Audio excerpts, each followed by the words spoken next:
오늘은 지정된 사람들이라는 제목으로 우리 하나님 말씀 함께 나누도록 하겠습니다. 우리는 지금 바울의 골로새서에서 나오는 바울의 끝인사를 보고 있는데 그 끝인사에서 바울은 여러 동역자들을 언급하고 있습니다. 첫 번째 인물은 두기고였고 두 번째는 도망친 도의 오네시모였고 오늘 본문의 세 번째 인물은 10절에 등장하는 아리스다고예요. 아리스다고는 바울이 소개하기를 나와 함께 갇혔다 이렇게 소개를 하고 있는데 사도행전 19장에 보시면 그 바울이 에베소 2차 전도 여행에서 바울이 에베소를 간절히 가기를 원했다가 성령님께서 아시아의 복음 전하는 걸 막는 바람에 유럽으로 넘어갑니다. 그래서 에베소에 가지 못했다가 3차 전도 여행에서 바울이 에베소를 이제 복음을 전하게 되는데 그때 굉장히 큰 부흥이 일어나죠. 그러니까 바울이 2차 때 못했기 때문에 3차 때 벼르고 벼르다가 에베소에 가서 복음을 전했기 때문에 에베소에 굉장히 큰 부흥이 일어나게 되면서 마술사들이 마술을 포기하고 또 마술책을 다 불태우고 또 여러 가지 그 굉장히 강한 초자연적인 역사들도 일어나게 되면서 그 에베소에는 아데미 여신 신전이 굉장히 크게 있었는데 아데미 여신을 섬기던 사람들이 그 신앙을 포기하게 됩니다. 복음을 받아들였기 때문에 그래요. 그래서 그 아데미 여신의 신상을 팔아서 생계를 유지했던 그 데메드리오라는 은장색이 있는데 그러니까 그 조합이 있습니다. 은장색 길드 조합이죠. 그 조합 사람들이 바울 때문에 매출이 떨어지니까 들고 일어나서 폭동을 일으킵니다. 그때 바울과 함께한 동료들을 잡아서 그 2만 명이 넘게 들어가는 에베소의 원형 극장 안으로 끌고 들어가서 온 도시 전체가 시끄럽게 된 일이 있었는데 그때 이제 끌려 들어갔던 사람 중에 한 사람이 아리스다고예요. 그러니까 아리스다고는 바울 때문에 고생 많이 한 사람입니다. 에베소에서는 그 폭동이 일어났을 때 질질 끌려가고 또 바울이 로마에 지금 가택연금 상태로 갇혀 있을 때 거기에도 같이 지금 갇혀 있는 거예요. 또 사도행전 20장에 보시면 바울의 주도로 이방인 교회들이 연보를 걷어서 흉년을 당하고 있는 예루살렘 교회 연보를 전해주는 일들을 했는데 그때 예루살렘으로 함께 연보를 수송하던 사람 중에도 아리스다고가 있었고 그다음에 사도행전 27장에서 로마로 이송될 때 그 풍랑을 만나서 파손되면서 온갖 고생을 이제 바울이 다 겪게 되는데 그때도 바울 옆에는 아리스다고가 계속 있었습니다. 그러니까 아리스다고는 처음부터 끝까지 거의 바울과 함께 고생을 많이 해서 바울의 로마 감옥에도 함께 갇히는 고생에 동참한 사람이 아리스다고였다는 거예요. 그러니까 아리스다고는 소개할 때 10절에 보시면 나와 함께 갇힌 사람이다. 그러니까 이거 하나로 아리스다고에 대한 표현이 다 끝나는 거죠. 그러니까 사람이 내 옆에 누가 있느냐로 인생이 결정되는데 아리스다고는 항상 고생하는 바울 옆에 있는 바람에 그 인생이 항상 그 고생문이 열린 사람이었다는 건데 근데 이제 육적으로 보면 이제 고생인데 영적으로 보면 아리스다고는 굉장한 상급을 쌓은 사람이 된 겁니다. 그래서 사람은 인생이 누구를 통해서 결정되느냐 내 옆에 누가 있느냐로 결정돼요. 그래서 그 사람 어떤 사람인지 보려면 친구들 보면 압니다. 친구들이 그러면 그 사람도 그런 거예요. 내가 자주 만나는 사람이 누구냐 그거에 따라서 그 사람 알 수 있는 거죠. 그래서 늘 말씀드리지만 우리가 사람을 만날 때는 그리스도 안에서 만나야 되는데 그러니까 말씀 관계 안에서 만나라는 겁니다. 그래서 말씀 관계 안에서 만나지 않으면 나도 모르게 내가 그 옆 사람을 죽여요. 그 옆 사람도 나를 죽입니다. 좋은 만남이 아니고 살리는 만남이 아니고 죽이는 만남이 있는데 그건 그리스도 밖에서 만나는 만남이기 때문에 죽일 수밖에 없는 겁니다. 아무리 좋아도 소용없어요. 그래서 인간적인 생각으로 혼적으로 만나면 똑똑한 사람은 도망갈 거예요. 내 옆에서 도망갑니다. 있어봐야 별일 없다. 금방 느끼거든요. 근데 똑똑하지 못하고 도망가지 못하면 서로 아픈 거예요. 그래서 항상 만남이라는 건 말씀 관계 안에서 만나는 게 만남의 축복이 되는 거죠. 그래서 말씀 관계 안에서 만난다는 건 하나님께서 만남으로 지정해 주신 만남을 만나라는 거예요. 그러니까 만남은 지정된 만남이 있고 지정되지 않은 만남이 있습니다. 그 인생 꼬이는 사람들 보면 항상 그 지정되지 않은 사람들 만나가지고 인생이 꼬이거든요. 그걸 전문 용어로 잘못된 만남이라 그러는 거예요. 그 잘못된 만남 때문에 그 김건모가 노래하잖아요, 계속. 나는 너를 믿었는데 왜 너는 뭐 내 친구에게 어쩌고 저쩌고. 그게 뭐냐? 서로 뒤통수 쳤다는 거죠. 그게 잘못된 만남이에요. 그래서 인생을 다 소모하는 거예요. 그 잘못된 만남 때문에. 그래서 만나야 될 사람을 만나는 거. 그 말씀 관계 안에서 만나는 거. 그리고 하나님이 지정해 준 사람을 만나는 거. 이게 여러분들에게 복을 줍니다. 근데 그게 행복하지 않아요. 이게 문제예요. 그 지정된 만남을 만나면 그 사람이 나를 어렵게 만든단 말이에요. 그러니까 이 잘못됐어. 그리고서 내가 편한 사람을 자꾸 만나려고 하는데 그게 인생을 망치는 거예요. 그 사람이 잘 나가고 찬사를 받을 때는 그 옆에 사람이 많을 수 있는데 지탄받고 고난당하고 옥에 갇히는 사람이면 그 사람 옆에 있기 힘들죠. 근데 바울이라고 어려운 일이 왜 없었겠습니까? 그 중간에 이제 포기하고 싶고 그 실패라고 생각할 때가 많고 좌절할 때도 많았을 텐데, 근데 그때마다 바울이 누구를 통해서 힘을 얻었느냐? 옆에 있는 사람들 통해서 힘을 얻은 거예요. 그 사람들이 지정된 만남이죠. 하나님이 지정해 주신 만남 때문에 힘을 얻었다는 거예요. 다시 일어설 수 있었다는 거죠. 이게 지정된 만남의 축복이에요. 그래서 지정된 만남이 아닌 만남을 계속하면 사람이 달아 빠집니다. 닳고 달아요. 그래서 여러분, 아유 저 닳고 달았네 이렇게 우리가 표현을 하는 거는 그 사람이 사람을 많이 만났다는 뜻이에요. 근데 잘못된 만남을 많이 만났기 때문에 사람이 닳는 거예요. 여러분들 어린아이 보면 기분 좋죠? 여러분 어린아이 싫어하는 사람은 별로 없습니다. 사이코 빼고. 어린아이 보면 왜 기분이 좋고 너무 우리가 이렇게 신선해지냐? 어린아이는 순수해서 그래요. 순수하다는 건 뭡니까? 사람을 많이 안 만났다는 거예요. 달아빠지지 않았다는 거죠. 순진한 거죠. 그래서 사람을 많이 만나면 사람이 달아요. 내 자신이 그 영향을 받았다는 뜻이고 변했다는 뜻입니다. 그래서 꼭 필요한 하나님이 지정해 주신 만남 아니면 사람을 많이 만나는 건 별로 인생에 도움이 안 됩니다.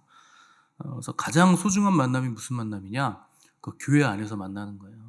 그 교회 공동체로 우리를 하나의 교회로 불러주셔서 예수 그리스도를 머리로 해서 각 지체들이 마디마디를 통해서 연결되는 거. 이게 아주 좋은 만남이에요. 근데 교회 나오면 여러분 피곤하죠? 교회 나오면 만남이 아주 거슬리죠. 그게 나를 만들어주는 거예요. 그 좋은 만남은 내가 만났을 때 내 기분 좋은 게 좋은 만남이 아니고, 그거는 뭐 지금만 기분 좋지 여러분을 변화시켜주지 않습니다. 여러분 믿음에는 아무 상관이 없는 거예요. 그거는.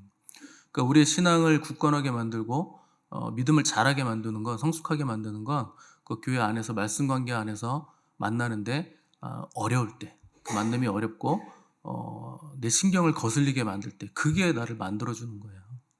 그 거슬린다는 건 내 안에 그게 있다는 뜻입니다. 저 사람을 봤는데 저거 아무리 봐도 사기꾼인 것 같은데, 그럼 본인이 사기꾼이라서 그게 보이는 거예요. 내가 사기꾼이 아닌데 사기치는 걸 어떻게 합니까? 순수한데. 그러니까 내 안에 거짓이 있으면 상대방의 거짓이 보입니다. 내 안에 없는 건 상대방에서 절대 발견을 못하게 돼 있어요, 사람은. 그래서 저 사람이 뭔가 꿍꿍이가 있다, 딱 파악이 되는 건 그걸 내가 잘 안다, 내가 전문가라는 뜻이에요, 그 분야에. 그래서 주님이 네 눈에 들보가 있는데 남의 눈에 있는 티끌 가지고 왜 뭐라 그러냐 그러잖아요. 그게 무슨 뜻입니까?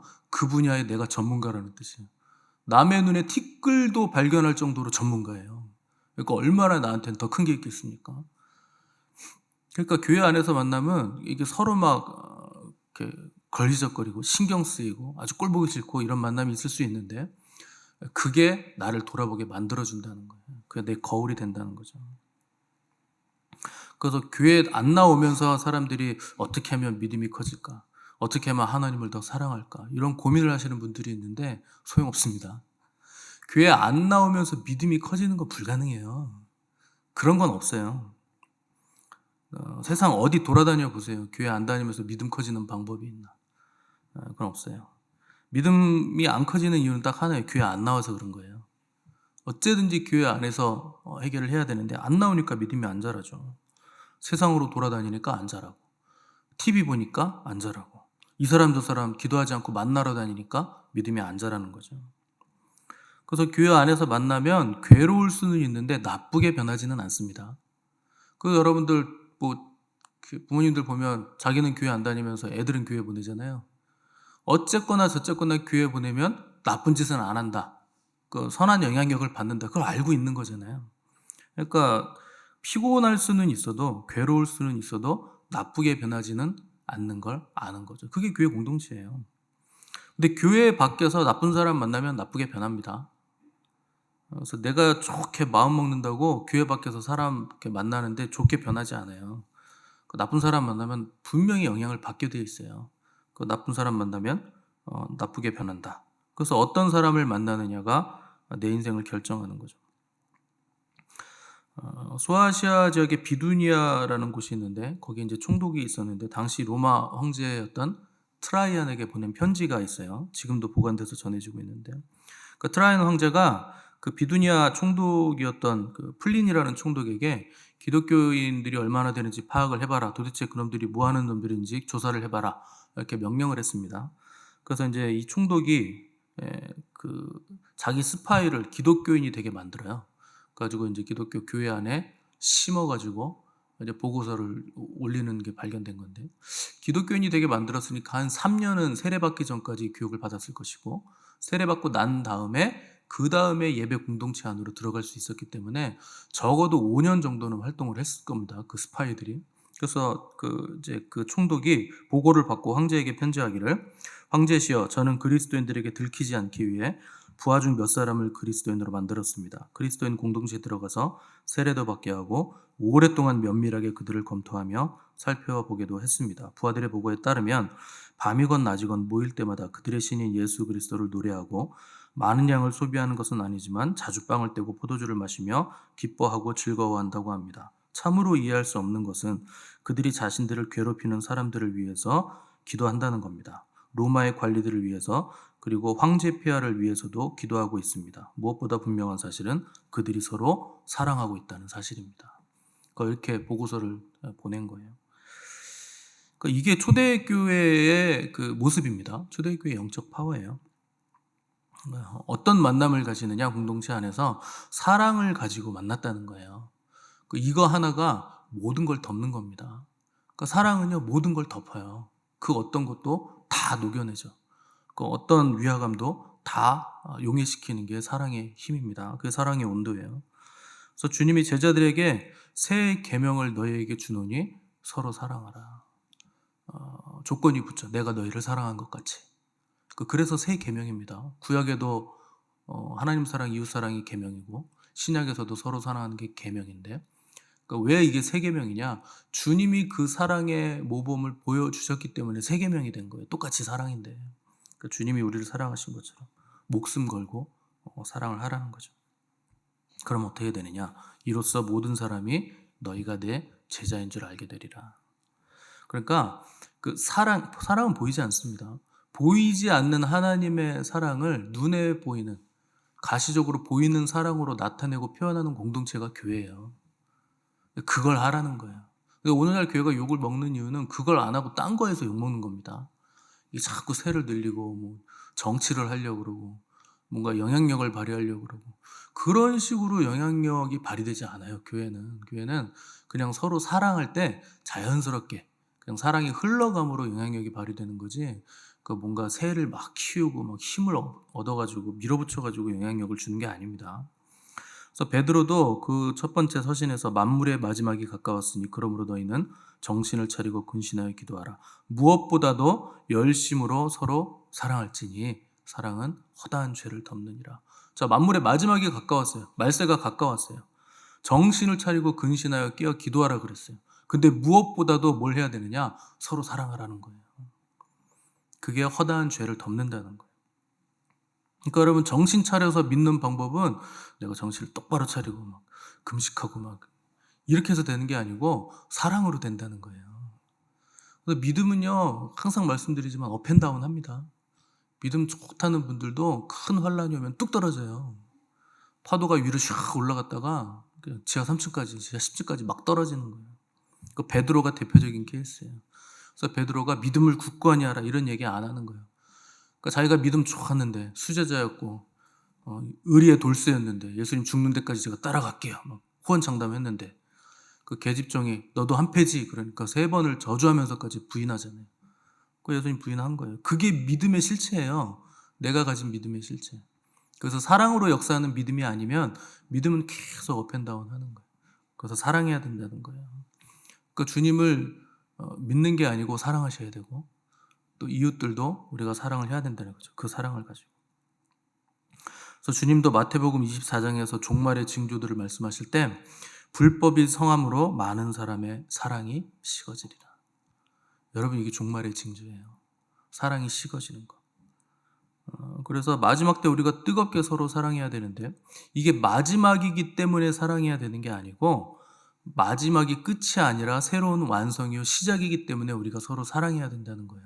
사랑이 아니면 새롭게 시작되는 그 나라의 백성답게 우리가 살 수 없고 준비될 수 없기 때문에 그래서 그 아들의 사랑의 나라로 우리를 옮기셨다 그러잖아요. 거긴 사랑의 나라예요. 그러니까 사랑으로 준비돼야 된다는 거예요. 그래서 믿음은 순종과 인내를 요구하죠. 믿음의 70% 이상은 인내입니다. 순종하고 인내하는 거예요. 기다리는 거예요. 근데 사랑은 희생과 헌신을 요구합니다. 이게 사랑의 무서움이죠. 그래서 뭐 무조건적인 순종이 있고 흔들리지 않는 믿음이 있고 자신을 낮추는 겸손 또 끝까지 견디는 인내가 있어도 거기에 사랑이 없으면 전부 다 소리나는 구리와 울리는 꽹과리라는 거예요. 산을 옮길 만한 믿음이 있고 내 몸을 불사르게 내어줄지라도 순교한다는 거예요. 내 몸을 불사르게 내어준다. 순교한다는 거. 순교하는 믿음이 있을지라도 사랑이 없으면 그거 아무것도 아니라는 겁니다. 소용없어요. 그냥 생명만 없어지고 마른 거라는 거예요. 순교를 했는데 사랑이 없이 하는 거 소용없다. 다 소리나는 구리와 울리는 꽹과리다. 소리나는 구리와 울리는 꽹과리라는 표현은 당시 이방인들이 우상 숭배할 때 쓰는 악기들입니다. 전부 다 우상 숭배라는 거예요. 그게 사랑 없이 한 모든 거 전부 다 우상 숭배가 된다는 거예요. 그래서 사랑이라는 건 나 혼자 할 수 없는 겁니다. 주고받는 거예요. 사랑은. 그래서 절대 나 혼자 할 수 없어요. 그래서 하나님의 사랑을 받았다고 하면서 주지 못하면 전부 다 거짓말이에요. 받았다고 하면서 주지 않아요. 은혜 받았어요. 근데 은혜를 끼치지 않아요. 그건 거짓말입니다. 받은 건 반드시 흘려보내야 되는 거예요. 그게 진짜예요. 그래서 사랑으로 만나고 사랑으로 대하면 나쁜 영향 받지 않아요. 사랑이기 때문에. 그래서 사랑은 뭘로 전달되느냐? 말씀 안에서 말씀으로 전달되는 거예요. 그래서 하나님의 사랑이 우리에게 전달될 때 하나님은 말씀하시는 거예요. 그래서 말씀으로 우리에게 오는 것이고 우리도 말씀 안에서 말씀으로 서로 사랑을 주고받는 거죠. 그래서 교회는 숫자나 규모나 건물이나 이런 게 중요한 게 아니지만 중요하기도 합니다. 많아지면 당연히 건물이 필요하고 넓은 장소가 필요하죠. 근데 더 중요한 게 있어요. 하나님의 말씀을 지키는 거예요. 그 말씀과 성령의 교회예요. 말씀 안에서 교제하고 성령으로 우리가 성령의 띠로 이렇게 묶인다 그러잖아요. 성령이 하나 되게 하신 것을 힘써 지키라. 그러니까 우리는 우리가 하나 되게 해주세요. 계속 기도하는데 아니에요. 이미 하나 된 거예요. 우리가 해야 될 기도는 하나 되게 하신 성령님의 하나 되게 하심을 힘써 지켜가기 위해서 기도하는 거지 우리가 스스로 하나 되려고 하는 건 소용없습니다. 이미 하나가 됐는데 뭐 하나가 되려고 합니까? 이미 하나예요. 예수 그리스도를 머리로 해서 교회 공동체 안에서 하나의 지체이기 때문에 그걸 힘써 지키는 싸움을 하라는 거예요. 자, 그리고 나서 다음으로 등장하는 바울의 동역자가 바나바의 생질 마가라 그랬어요. 자, 마가는 마가복음을 기록한 복음서의 저자죠. 그래서 그 1차 전도여행 때 바울과 함께 또 바나바와 함께 구브로 섬으로 첫 발을 내디뎠던 함께 했었던 사람이 마가죠. 뭐 요한 마가라고도 부르고 마가 요한이라고 부르는데 로마식 이름이 이제 마가고 그다음에 유대식 이름이 요한이에요. 그래서 그 마가복음에 보면 예수님이 잡혀가실 때 그 혼니부를 두르고 예수님을 따라가다가 위기가 닥치니까 두르고 있던 혼잎을 던져버리고 알몸으로 도망갔던 사람이 나와요. 그 사람이 마가복음에 나오는데 자기 얘기 쓴 겁니다. 마가가 그랬다는 거예요. 그래서 1차 전도여행 때 합류해가지고 같이 복음을 전했는데 중도에 포기합니다. 요한 마가가. 그래서 도망가는 바람에 2차 전도여행 때 이제 바울과 바나바가 다시 전도여행을 가는데 바나바는 이제 마가를 데려가야 된다 얘기를 했고, 바울은 한 번 포기한 사람인데 데려갈 수 없다. 이렇게 해서 마가를 데려가느냐 마느냐의 문제로 그 두 목회자가 박터지게 싸우는 바람에 둘이 헤어집니다. 그래서 바나바는 마가를 데리고 다시 이제 구부로, 자기 고향이에요, 키프로스 섬으로 가고, 바울은 신라를 데리고 이제 북쪽으로 올라가서 자기 고향 다소를 지나서 이제 그 갈라디아 교회 지역, 이제 그쪽을 싹 돌아보게 되는 거죠. 그래서 10년의 세월이 흐른 뒤에 이제 마가가 가택 연금됐던 바울을 찾아와요. 그래서 관계를 회복하게 되는데, 그래서 오늘 10절에서 이 마가에 대해서 바울이 이 마가에 대하여는 너희가 명을 받았음에 그가 이르거든 영접하라, 이렇게 쓰고 있죠. 그래서 빌레몬서에 보면 마가를 바울이 이제 자신의 동역자다 이렇게 소개를 하고, 또 베드로는 마가를 내 아들 마가라고 표현을 합니다. 그러니까 마가는 베드로의 제자였어요. 그래서 마가가 이집트어에 능숙했기 때문에 이집트 알렉산드리아라는 도시에서 전도에 힘을 써서 알렉산드리아에 마가가 이제 교회를 세웁니다. 그래서 지금도 그 이집트의 알렉산드리아 가면 그 교회가 있는데 기념비에 항상 누구 이름이 먼저 올라가 있느냐? 마가 이름이 먼저 올라가 있어요. 그러니까 마가가 복음을 이집트 알렉산드리아에서 많이 전했다는 거예요. 그래서 AD 68년에 알렉산드리아의 기독교 박해가 이제 닥치면서 마가가 그때 붙잡히게 돼서 그 목에 줄을 걸고 마차에 매서 이제 끌고 다니면서 마가가 거기서 순교를 하게 되죠. 그 사람이 마가고, 그리고 나서 이제 11절에 보면 이제 유스도라는 인물과 더불어 이제 그와 함께 사역했던 사람들이 이름을 쭉 소개하는데, 그 유스도라 하는 예수도 너희에게 문안하느니라. 그들은 할례파이나 이들만은 하나님의 나라를 위하여 함께 역사하는 자들이니 이런 사람들이 나의 위로가 되었느니라. 할례파였던 유스도라는 사람과 그와 함께 바울에게 위로가 됐던 동역자들이 많았다는 거예요. 그러니까 뭐 할례파였다는 건 그 유대주의를 표방했다는 거죠. 근데 그럼에도 불구하고 바울과 동역을 했다는 거예요. 그러니까 바울이 굉장한 마당발이고 굉장히 배타적일 것 같은데 생각보다 굉장히 열려있던 사람이었다는 뜻입니다. 그러니까 복음을 위해서 동역할 수만 있으면 누구든지 바울은 받아들였다는 거예요. 그러니까 이렇게 성격도 다르고 배경도 다르고 은사도 다른데 어떻게 함께 동역을 하느냐?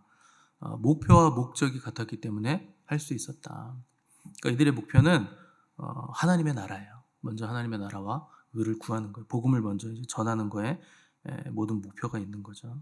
그래서 복음을 위해 심고 하나님의 나라를 위해서 심을 수만 있다면 누구라도 함께 동역할 수 있다 하는 것이 바울의 원칙이었다는 거예요. 어떤 자원을 가지고도, 모든 자원을 가지고 다 복음을 위하여서 심고 하나님의 나라를 위하여서 심는다. 이게 바울의 삶이었다는 겁니다. 그래서 여러분들도 그 복음을 위해서 심어야 됩니다. 사람들이 항상 실수하는 게 그 교회와 복음과 하나님의 나라를 위해서 심어야 되는데 항상 나를 위해서 심어요. 그래서 하나님의 나라는 안중에도 없고 나의 나라를 자꾸 구축합니다. 그래서 그 다 실수가 되고 허비가 되는 거예요. 그걸로는 하나님의 의를 이루지 못해요. 여러분들이 크고 싶으시면 그 구조를 키우십시오. 내가 속해 있는 구조를 키워야 내가 커지는 거예요. 그래서 교회를 키워야지 자꾸 나 혼자 크면 그 소용없습니다. 내가 클 것 같겠지만 절대 크지 못해요. 교회라는 몸은 한 몸이기 때문에 한 몸 중에서 엄지발가락 하나가 커지면 그건 아픈 거예요. 건강해진 게 아니에요. 뭐 하나가 커지면 그걸 의학용어로 부었다 그러는 겁니다. 나만 커지면 그건 부은 거예요. 내가 간인데 간이 붓건지, 내가 뭐 심장인데 심장이 붓던지, 그럼 아픈 거예요. 나 혼자 커지면 그건 비정상적인 겁니다. 그래서 교회 구조를 키우시고 교회를 키우셔야지 항상 내가 커야 되고 내가 은혜 받아야 되고 내가 잘 돼야 되는 거, 그 문제 있는 겁니다. 교회라는 의식이 없는 거예요, 그 사람은. 오늘날은 사람들이 내가 교회라는 의식을 못 하죠. 한다 해도 나 혼자 교회다 이제 이런 식으로 생각하기 때문에 자꾸 나만 생각하는데 그렇게 해서는 하나님의 의를 이루지 못합니다. 그래서 교회를 위해 심어야 되고 하나님의 나라를 위해서 심어야 되는 거예요. 심는다는 건 거둠이 약속되어 있다는 뜻이에요. 심고 끝나는 건 없어요. 심으면 거두는 거예요. 그 열매가 있다는 거예요.